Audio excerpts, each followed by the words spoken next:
तो जैसा कि हम देख रहे हैं कि अव्यक्त मुरली की गहराई में हम स्टेप बाय स्टेप कैसे जा सकते हैं। तो इससे पहले हमने देखा कि पूरी मुरली का स्ट्रक्चर किस तरह से है, पूरी मुरली का फ्लो किस तरह से है। अभी हम देखेंगे कि 3 प्रकार के खाते बाबा ने कौन से बताए हैं, क्योंकि इसी के आधार पे सारी मुरली की चेकिंग है और चेंज है, वही आज का हमारा मेन पुरुषार्थ है।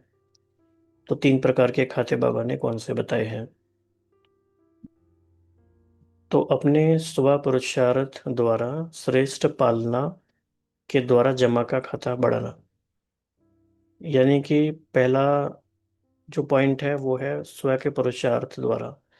क्योंकि बाबा ने समय समय पर पुरुषार्थ की अनेक विधियां बताई हैं, तो पुरुषार्थ का भी एक बड़ा सिलेबस है, उसमें सारी बात आ जाती है। दूसरी बात है सदा सुखी रहना और सुखी करना, ये है दुआओं का खाता जमा करना।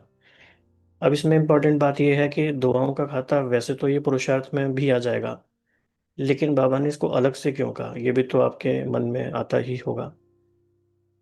ये एक्सक्लूसिव बात बाबा ने कही है क्योंकि ये सिग्निफिकेंट है, या फिर ये कहेंगे कि एक मुख्य तरीका है।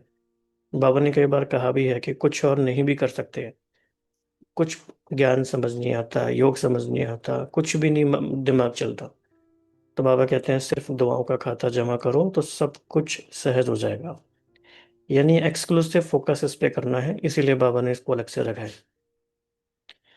तीसरी बात है कि मन मनसा वाचा कर्मणा सहज संकल्प द्वारा बेहद की निस्वार्थ सेवा, ये होता है पुण्य का खाता जमा होना।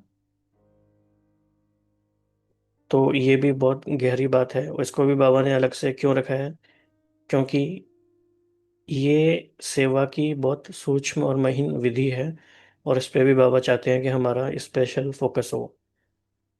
पुण्य का खाते की और कितनी गहराई है, इसकी बात बाबा ने 70s में 80s में बहुत सारी अव्यक्त मुरलियों में बताई है। उसको आगे चल के कभी देखेंगे, लेकिन आज क्या फोकस करेंगे कि बाबा जब मेरे तीनों खाते देख रहे हैं तो वो कितने जमा हैं। क्या मैं अपने पुरुषार्थ द्वारा जो मुझे श्रेष्ठ पालना मिली है उसके अनुसार मैं जमा का खाता बढ़ा रहा हूँ। कितना सिंसियर हूँ मैं अपने पुरुषार्थ में। किसी के कहने से करते हैं, कोई प्रोग्राम दिया जाता है तब करते हैं, कोई रिट्रीट होती है तब करते हैं, या प्रोएक्टिवली करते हैं। और सेकंड है श्रीमत अनुसार सदा सुखी रहना, निराधार सुखी रहना और सुखी करना, यानी कि श्रीमत के आधार पे ही लोगों को राजी खुशी रखना। क्या ये दुआओं का खाता मेरा बढ़ता जा रहा है, और अगर बढ़ता जा रहा है तो उसकी निशानी क्या है।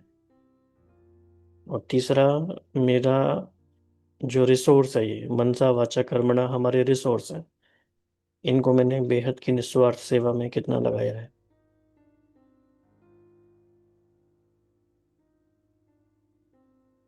तो इन्हीं बातों की 3 बातों की गहराई में जाएंगे। और जब भी आप बाबा के सामने बैठते हैं, बाबा के रूम में बैठते हैं या योग करते हैं, तो इन पे और गहराई से आप बाबा से रोरियान भी कर सकते हैं।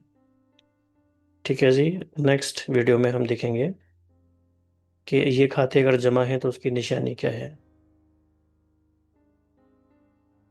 तो एक तरह से, क्योंकि कम टाइम होता है भाई बहनों के पास, तो ये सही विधि है कि थोड़ा थोड़ा करके एक एक बात पे फोकस करते जाएं और उसकी डेप्थ में जाएं। तो आपको ये तरीका अच्छा लगा तो आप बता सकते हैं। ओम शांति।